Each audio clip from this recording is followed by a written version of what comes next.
This is Chuwi's latest flagship tablet.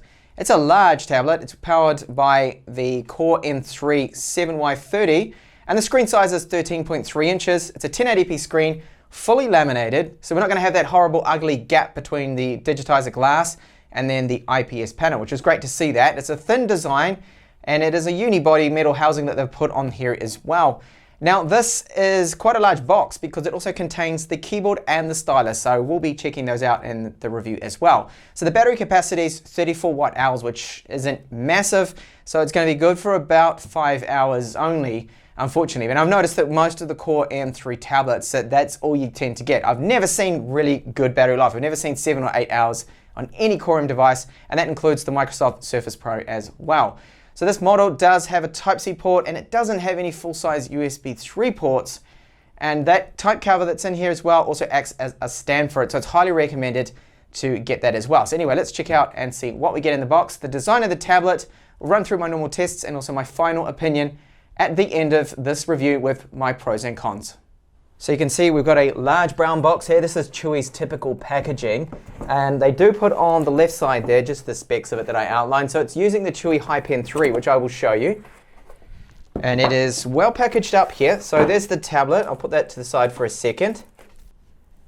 So in this little box in the middle, we've just got a few leaflets here. So that's your warranty, user manual, and all that typical kind of paperwork you will get with a new product. Now in the pouch on the side, you will find the power supply. So this is a Type-C one, as you can see there, black. The cable length isn't too bad, it's not the longest, and it is rated to 12 volts, 3 amps. And then the plug, of course, for whatever version you ordered. This is the EU model, so I have an EU plug.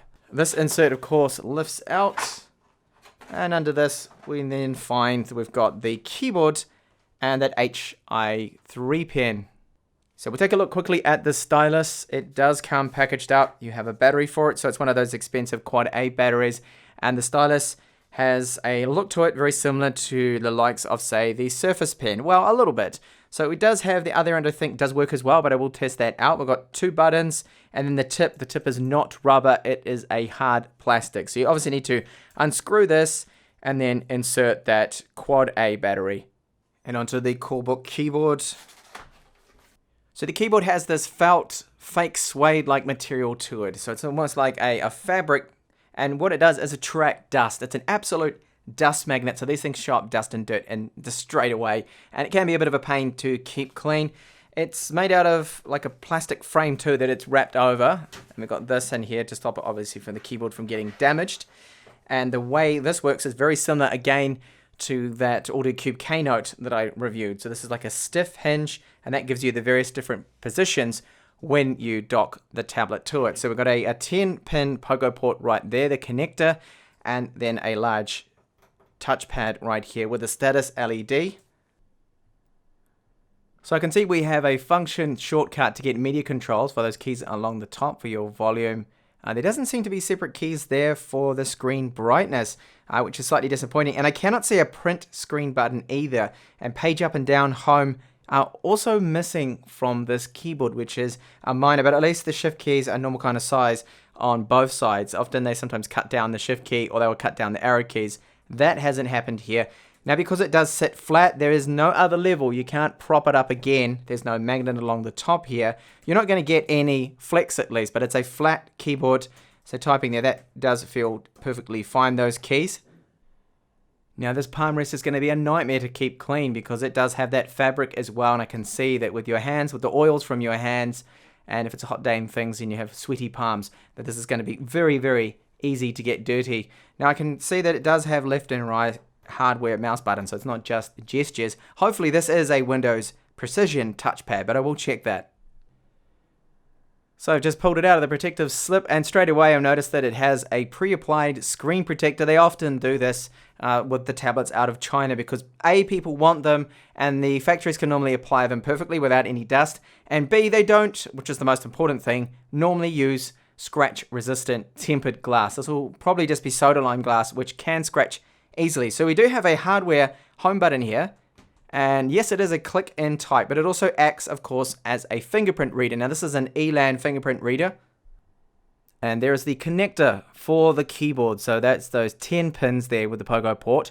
And there's two little gaps you can see. That's where it slots in to hold it in position. And there'll be magnets inside the case of this here. Now you notice that there's this funny white edges around here. Now someone in my forum, in fact, 2 different people said that it was the screen glass lamination failing. That was a manufacturing fault. And it's in fact not the case, because this is a screen protector. It's because it has 2.5D glass, so it doesn't actually sit right down on that curve.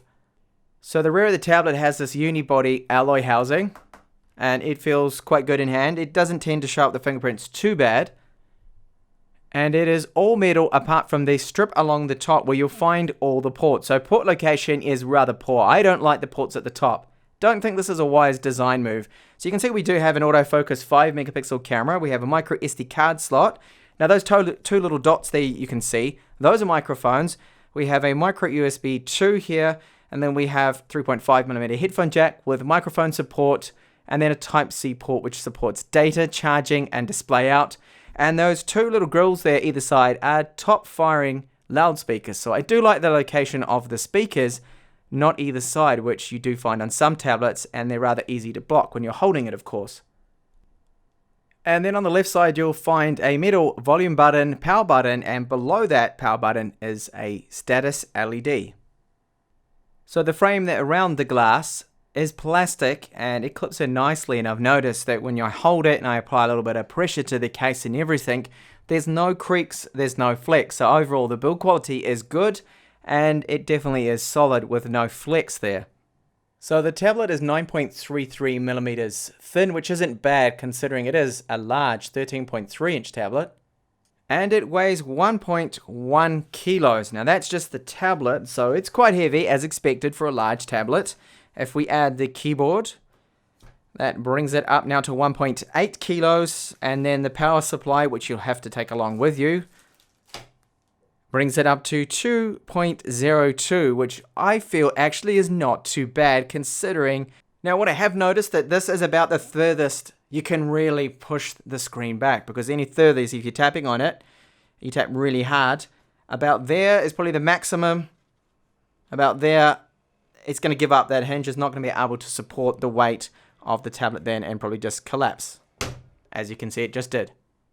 Alright, so I have removed the first layer of the screen protector and also the protector that's on top of the touchpad. Gone straight into the BIOS here. I wanted to check if it's fully unlocked, and unfortunately it isn't. We do have some settings here, but there is no power limits or anything like that. Now I do believe we'll still be able to use Intel's XTU if you want to tweak down or undervolt it, increase power limits and things like that. But I will check that out. So we've still got our boot menu, of course, here if you want to boot a Linux, which I will test in this review, but that'll be towards the end. We'll just save and get out of here, and I'll boot straight into Windows. Alright, so we're up and running here in Windows. Just to point out that it does have not the recent most up-to-date, but one of the more up-to-date versions and builds of Windows here, because normally you see versions which are 1706 or 1708, I think it is, and this is 1803. So we do get things like down on the power settings, you get now that, of course, where it just says the battery level. You've got best battery life, best performance, and things like that right here you can see. Now, I just wanted to run through a few things here. I've already done my testing now for 2 days. And on first boot, I had 103 gigabytes free of data there, which is not a lot. Now, you could open this up, but it's going to be very complicated because the case basically clips into the front outside housing, so it's going to be very difficult. And then add your own M.2 2242 sized SSD. Now, I don't know the make of SSD, but I will quickly show you the speeds. But just before that, I wanted to point out that the RAM is running in dual channel and it's 1600 megahertz, but the timing of it actually seems to be all right. So the RAM isn't at the fastest, but it doesn't affect the Geekbench 4 scores or the performance. As far as I can tell, it seems to be good. So that's why the RAM timings I feel they've used is a little bit tighter than you get with the 1866 megahertz you typically see, or I've seen on other devices like the Cube Thinker. So the Geekbench 4 scores here, they are really quite good. The internal storage, well, this is not the fastest SATA 3 SSD you will see. However, it is faster than eMMC 5.1 spec that they were originally going to go for, but they reached certain goals with the crowdfunding, and that's when they put an SSD, and they also increased the RAM capacity as well here. So 400 reads and writes sequential, aren't the best. You typically can see up to 500, 550. The 4K reads, you can see there at 9, that's a little bit low, but the writes are good. And overall, the performance of the system does seem quite quick. And that is also reflected in the Antutu score. So a very good score here for the Core M37Y30 of almost 220,000. And then looking at the device manager, what we've got on board here. So it's using the dual band wireless AC3165 from Intel. And with my FTP tests, you're looking about 390 megabits per second, the maximum transfer speeds through this particular chipset. I mean, this is ideal. It's good. I'm getting the full speeds out of my fiber line with this. The range is good as well, and no trouble with that. So good performance from the wireless. It's just not the fastest chipset out there. Now, when it comes to the display adapters, well, it has the Intel integrated HD graphics. That is the 615, which they're still using in the 8th generation Core M8100Y, which is, I don't even think that's in any devices yet. That's just been recently announced. That one's coming through. Now, for sensors, we do have an accelerometer, of course, for the screen, so it will flip around. And then an ambient light sensor. That's the Bosch accelerometer. And the ambient light sensor, of course, is connected to the automatic brightness, which you can see right here. So it's on suggested at the moment. That's using the sensor. And you've got the newer settings on here. So you've got brighter, brightest, and then darkest. Now, to me, darkest is still way too bright. This should be very dim for late time use. And a lot of manufacturers, they don't seem to tone this right down. Now, there are software apps out there. They're like filters for the screen that can make it a little bit darker at least. Now, the screen's maximum brightness caps out at 240 lux approximately, which to me is falling short a little bit in peak brightness. Ideally, this is whites. I like to see at least 300. Now, it is aided by the fact it's fully laminated, but you can see there's a lot of reflections. You can see my hand now waving around the back. And that's, of course, because I do have the screen protector on it. Now, I could remove this, but I'm leaving it on because I don't want to scratch up the screen. But overall, the colors, the reproduction of the screen, I find to be good. Now, depending on what you're looking at, if you have a complete dark background, I have noticed that this panel does suffer from a bit of light leakage on the end. It's to do with the bonding process. So along on the black here, it's a little hard to make out. You can see instead of being really, really dark, there is a little bit of white that's creeping in this part here. There's a little bit at the top and some on the other side as well. It's just a characteristic of the screen. It's something you can't really avoid. And it's only really noticeable with the same exact color and mostly with dark backgrounds where you actually see it. Now, touch response and accuracy does seem really good. There's no complaints with this screen at all in regards to that. It's working really fine. It's accurate, it's smooth, and the same goes for when you're, for example, looking at a web page. Very, very smooth, the touch input.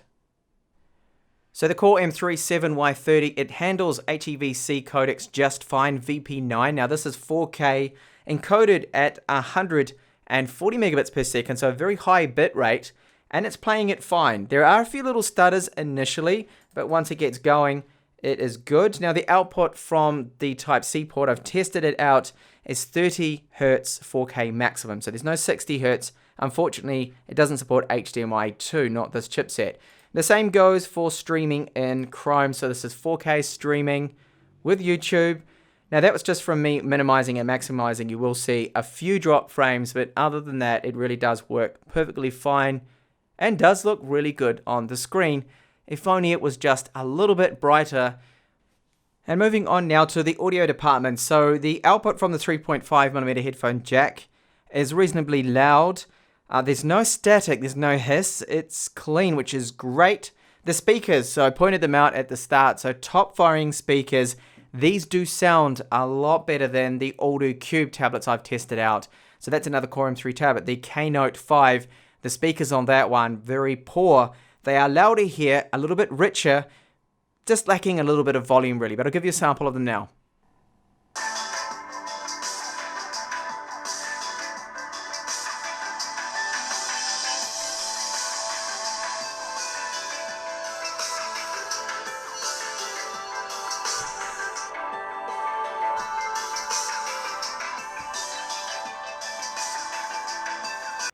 So the performance overall of the CoreBook is good, going and swapping between tabs. Here I'm running quite a few things at the same time, and I do have Chrome open with various different tabs. So obviously the 8 gigabytes of RAM is helping.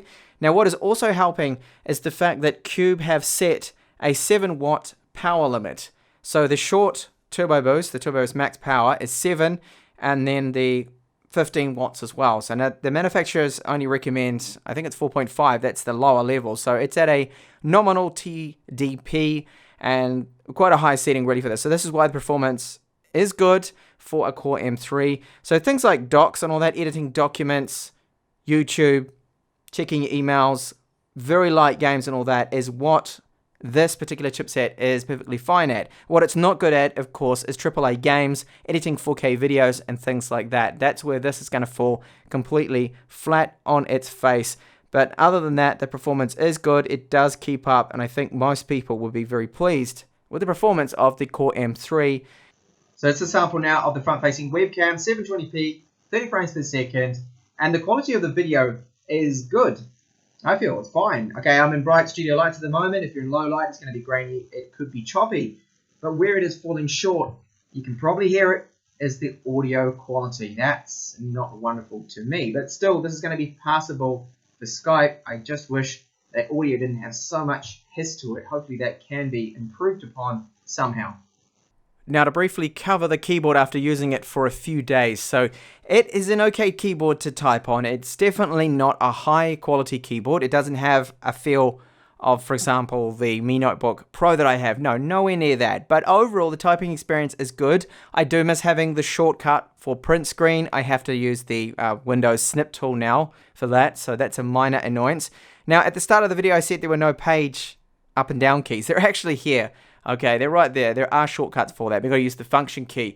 Now, the touchpad is a precision one with Windows precision drivers, but I don't particularly like the surface of it. So the surface of it is quite textured, and I've noticed that it just tends to not be as great as other Windows precision touchpads I've used. Now, the size of it is good, and it probably is the first one to use the proper Windows drivers in the setup compared to other type covers from Chinese manufacturers. So that's one positive there. So overall, it is definitely a usable keyboard. Just don't expect super high quality typing experience from this one. So we have that Elan fingerprint reader down the bottom that a lot of tablets don't have. The Cube Keynote didn't have it. And what I'm going to do is just going to set it up again so I can demonstrate to you. So you just have to use a finger like your mobile phone that you want to set up and just get it to read it. So I'm just using this finger right here, and you need to just lift up your finger, and it takes about 10 attempts there, and that will set it up. Now just to quickly demonstrate the fingerprint reader in action. So the position I'm not quite fond of. I think it should be on the side. However, it does actually tend to work 9 out of 10 times, which is the main thing. As you can see there, it's very quick and straight into Windows without having to type out a password, so much faster. Now onto battery life. So last night I tested it out from a full charge, and you can see these are my results here. So this was mixed use. I was watching some Amazon Prime, so streaming in 1080p, and I managed to get 5 hours and 7 minutes, some doc edits. I was using Chrome editing my website as well. So battery life on the Core M3s has never been wonderful for me, and this is on par more or less with other devices I have tested out. Perhaps maybe a little bit less because it's only a 38 watt hour battery. Now charge times, it's around 3 hours and 30 minutes to fully charge that battery as well.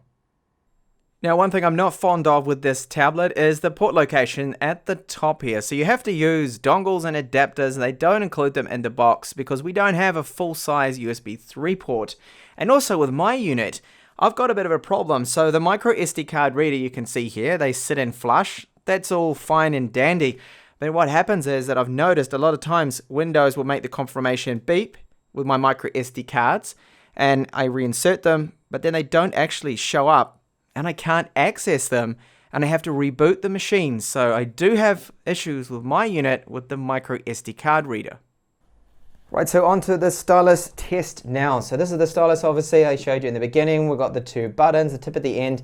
There is actually no support for the end, so the end of it will not work as an eraser. So this is one note. I've noticed the performance here seems to be pretty good. Actually, it would help if I select the pen tool. So I'll do that now. Hover function does work about 3 millimeters away from the screen. That's when it detects And there, of course, is palm rejection with this. So just going to draw a couple of lines. Try and just draw a straight line there. If you go right to the edge, it leaves about, there you go, you can see the straight line there. You get a millimeter or so, so it won't go right to the edge of the bezel.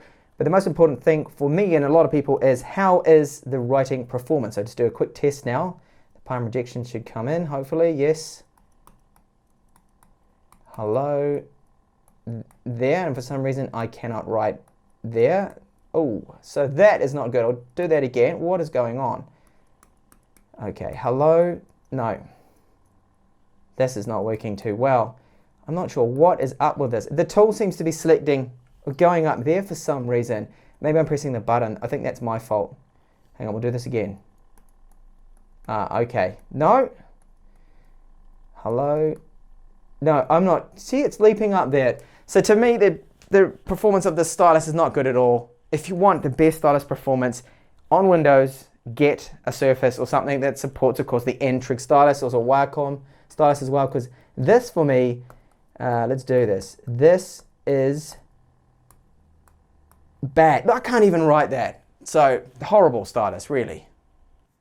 So I powered up Linux, and you can see that yes, it is working. Wireless works, the touchpad works, and even the mouse buttons, they work fine. But what is not working is the touch screen, and this is something, of course, we need with the tablet. So no touch screen, you'd have to hunt around and try and find a solution and drivers to get that one to work. So that may be a bit of a mission there. So not quite perfect when it comes to Linux support.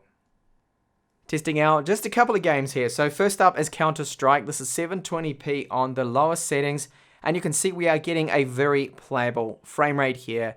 No problems. It stays most of the time around 60 frames per second, if not over. It will dip down sometimes in the higher 40s. So overall, good performance with these older light titles. And other light engine games, for example, League of Legends, which I'm playing right here. 70 frames per second. This is 1080p on the medium-high setting. Another title that is very playable. No issues with this one. And store games like Asphalt 9 Legends here. Perfectly playable. It runs it fine. No massive stuttering. So taking a look at now the thermals, I was gaming for about 30 minutes. And they check out. They are actually quite good for this chipset. So we're getting a maximum temperature of 73 degrees, which is good. Now it does get warm on the back. I got my thermal probe out, and you will see it reach about 42 to 43 degrees. So it does get hot to the touch. It's just around this area here. So where the chipset is where it's going to heat up a little bit. And you'll see also that the power consumption is maxing out right here at about 10 watts. And the GPU gets up to 74. So 74 max on the Core M3 7Y30 is not actually bad at all. So good thermals. Alright, so there we go. That is the Chuwi CoreBook. It has been some wait for me to get my hands on this. So I'll start with the positives here. This screen is actually not bad at all. It's fully laminated. We do have some light leakage. The brightness tops out around about 240, 250 lux. Ideally, I like to see around 300. But I find the fact that because it's fully laminated and most people will be using it indoors, the screen is going to be okay. It's going to be perfectly fine. Now the keyboard and the touchpad. Touchpad's a Windows Precision one. I didn't expect this, so that is good. But I'm not too fond of the texture of it. It's not the best trackpad out there. Now the keyboard typing experience. It's good. It's fine. I haven't noticed any typos. Just don't expect a super high quality keyboard. Now the fingerprint reader, the location is okay, maybe not the best, but it actually does work really well, goes into Windows super quick as I showed you. So that's good. I do like it, the fact that it's working well. Another thing that's also good is the performance of this tablet. It is very good. One of the better Core M3 tablets that I have reviewed. Chuwi has the thermals under control. They've got obviously a large copper heatsink in there. They've got some thermal pads. And even though the RAM's at 1600 megahertz, it's not affecting the performance compared to, say, 1866, which the likes of, say, the Cube Thinker is running, but the timing seemed to be just a little bit better, so no performance loss there. It'll stream 4K fine, play 4K clips. The wireless range is good. The speeds also are good. The loudspeakers are better. than the Cube. So the Audio Cube, the Keynote series I have reviewed, these ones are much better there. But when it comes to disappointments, well, the ports, we don't have a full-size USB port on here. We have a very poor port location. Don't like that at all. My MicroSD card reader, it doesn't seem to work properly. I still can't get it to read any of my cards. I don't know whether it's drivers or it's just I have a faulty unit, perhaps, here with my one. Battery life, not amazing. So 5 hours, I expected this. It's a Core M3. I've never gotten a good battery life out of any of the Core M devices, the laptops, the tablets I reviewed. They all seem to top out around 5.5 hours, 6 hours max. That's it. So that is an area of disappointment. The Stylus as well. It just, for me, it's not working good at all. I can't write proper notes with it. So I wouldn't get it for the Stylus.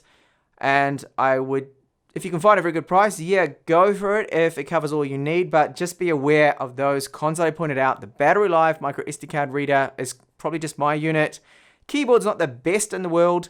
It's a little bit heavy, a little bit bulky. If you're going to use it without having it propped up in the stand, then yeah, you do tire quite quickly of using it. But overall, it is a nice tablet. It's just far from perfect with those flaws I have pointed out there. Thank you so much for watching this review. Hope to see you back in the channel with more up-and-coming reviews. Bye for now.